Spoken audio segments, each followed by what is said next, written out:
Poursuivant ses séances de travail dans le Haut-Katanga, le vice-premier ministre, ministre de la fonction publique Jean-Pierre Liao Eboua a lancé officiellement ce mercredi 1er septembre 2021 la remontée des données des administrations provinciales dans la plateforme intitulée FRAP, qui signifie le fichier des références de l'administration publique en vue de la maîtrise des effectifs. Et c'est la salle de l'excellence de l'ESI Salama qui a abrité ces assises.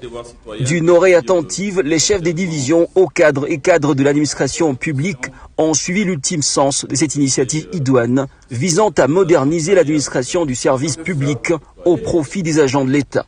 L'heure était donc venue pour que les administrations provinciales soient également immergées dans le système, de sorte qu'à partir d'elles, les données puissent être complétées dans la plateforme FRAP.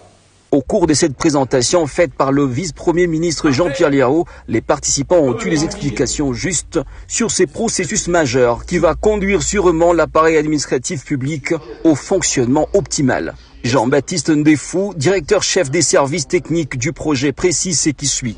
Il s'agit simplement de faire la collecte des informations complémentaires des agents de la province du Haut-Katanga qui sont déjà dans le système FRAP. C'est qu'il y a une année, nous avons travaillé sur base des listes déclaratives élaborées par les services eux-mêmes et numérisées. Et là, nous nous sommes rendus compte qu'il y avait des informations qui manquaient pour certains agents. Et donc, cette opération permettra à ce que chaque agent puisse compléter les informations, qu'on puisse remonter ça dans les systèmes. Nous allons procéder à la conformité, voir est-ce que tous ceux qui sont là sont réguliers par rapport à leur matricule, par rapport aux actes de recrutement.